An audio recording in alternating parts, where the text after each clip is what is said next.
Olá! O plenário da Câmara aprovou o projeto que prorroga até 2025 o prazo para donos de grandes propriedades em faixas de fronteira obterem os documentos exigidos para confirmar que são os verdadeiros proprietários. Eu converso agora com o deputado Doutor Leonardo, do Solidariedade de Mato Grosso, autor da proposta. Deputada, então, como é que ficou? Agora os proprietários de terra têm mais tempo para conseguir esses documentos. Pois é, Mariana. 6 anos a mais, né? 6 anos a mais, mas tem que lembrar que isso é um processo que começou no Império. Os brasileiros, à época, foram solicitados que fossem ao oeste do Brasil para defender a nação, ocupar os territórios e fazer as delimitações das linhas de fronteira. Essa faixa de fronteira, que é a extensão que vai da linha de fronteira reta, hoje são 150 quilômetros, começou com 10 léguas, aumentaram e hoje se mantém. E a partir da década de 70, após diversas legislações, a primeira legislação republicana, em 15, em 17, na década de 30, por 2 vezes, chegou-se à conclusão que as ratificações, dizer, olha, vocês que foram mandados para a região oeste, para a fronteira, ter o título... Fronteira do Brasil com outros países, né? Exatamente. São 11 estados brasileiros que compõem essa fronteira. Lembrar do lado oeste, né? Você olhando o mapa, o lado esquerdo, que vai lá do Rio Grande do Sul, que sobe até os estados do norte. São 11 estados. Uma faixa da importante. Argentina até a Venezuela, provavelmente. Paraguai, Uruguai. Até as Guianas, né? Até as Guianas. Você vê que é um tema importante para o Brasil. Eles chegaram no momento que essa ratificação de, olha, você realmente ocupa essa terra, isso desde a época do Império, dessas 6 Marias, vai ficar a responsabilidade com o INCRA. Só que de lá para cá, você tem uma série de burocracias, desde a cadeia dominial, para mostrar desde as 6 Marias a quem pertencia até o atual, ter o CAR, georreferenciamento, o uso da terra, entre outros. Você imagina a dificuldade da burocracia que entraram com o pedido e o próprio INCRA falou, olha, a gente não tem à época tecnologia de GPS, né, para mapear isso, e nem funcionário, servidor para fazê-lo. Então, esses anos todos foram acontecendo. Na década de 90, prorrogou-se o prazo para que isso acontecesse, senão essas terras deveriam ser de volta para a União. E isso se prorrogou por algumas vezes e chegou num ponto que venceu esse ano, de 22 de outubro. Eu entrei com esse projeto de lei, meu primeiro ano e primeiro mandato como federal. É um prazer ter já um projeto no primeiro ano ser aprovado nesta casa.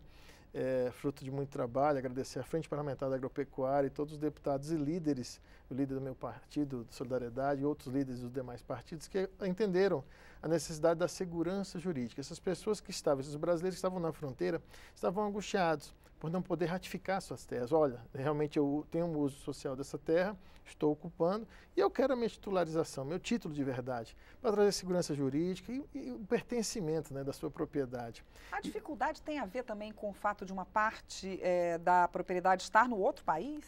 Não, estão todos no Brasil.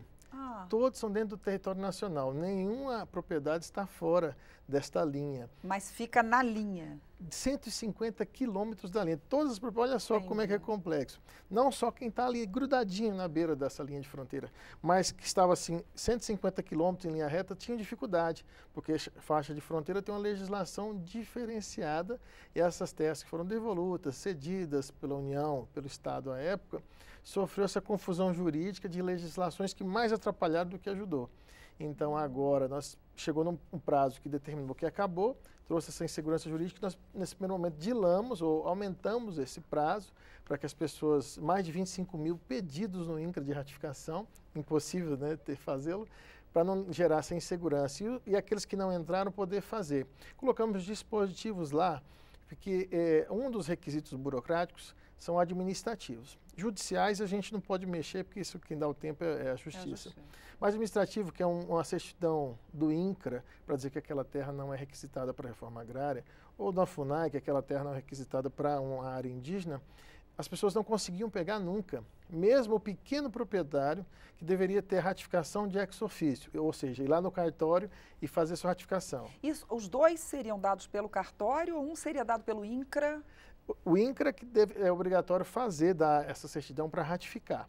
Mas, se você pensar nos pequenos, médios proprietários, porque as grandes propriedades, e aí acima de 15 unidades fiscais, dependendo se em Alqueira de estado para estado, isso pode variar. No sul são menores a propriedade, lá no norte maiores o tamanho de hectares. Então isso tem uma variação, mas são pequenos e médios proprietários. Não conseguiu fazê-lo. Agora ele vai solicitar esses documentos. Se o órgão administrativo ele tem 6 meses para fazê-lo, nós colocamos um prazo. Se ele justificar e for uma justificativa plausível, ele tem mais 180 dias, mais 6 meses. Após isso, o cartório, com posse de toda a documentação do que diz a lei, já pode certificar. Então é um grande avanço, um avanço histórico desta casa, traz segurança jurídica. Para lembrar, no Mato Grosso, para você ter ideia, faixa de fronteira são 28 municípios. E isso pelo Brasil são diversos municípios que são afetados. Então, quando as pessoas têm confusão de o que é linha, que é aquela cidade que está grudadinha, e a faixa de fronteira, que é toda uma extensão de 150 quilômetros. Nós não estamos alterando isso. Isso tem que permanecer até porque as Forças Armadas têm poder de polícia nessa região e tem uma área especial de segurança nacional. E esses homens e mulheres que foram para lá foram para fazer isso. Segurar a segurança nacional, garantir as fronteiras e a ocupação do espaço. Eles deram autonomia para o território brasileiro. Tá certo. Fizeram aquela invasão para o oeste, né? Exatamente. Que nem nos Estados Unidos. E muitos estados tinham, à época, institutos, né? Próprios, específicos, cooperativas, que incentivaram as pessoas. Isso não existe mais na grande maioria dos estados. Acabou na década de 60, no máximo 70. Mas diversas empresas, à época, incentivaram e levaram, colonizadoras. Isso não existe mais. Isso gerou também uma certa dificuldade do que era do estado, do que era da União. Isso também gerou um imbróglio jurídico, mas com esse projeto a gente fez um grande avanço. E com certeza a população que está na faixa de fronteira são inúmeros brasileiros e brasileiras. Agora, em breve, já vão poder, e mais a medida provisória que vem do governo federal, do executivo, a gente vai acabar de discutir aqui nesta casa e por fim a um processo histórico que desde a época do Império vem se arrastando e desde a primeira Constituição Republicana vem se arrastando, prorrogando, e a gente vai poder chegar ao fim em breve agora nessa casa. Tá bom, tomara, vamos ficar de olho, vamos ver se daqui a 6 anos tudo isso vai estar resolvido. Até antes, né? Muito obrigada, deputado. Eu que agradeço, Mariana. Eu conversei com o deputado doutor Leonardo, do Solidariedade do Mato Grosso, sobre a ampliação do prazo para donos de terras que ficam em fronteiras conseguirem a documentação de suas propriedades. Até a próxima.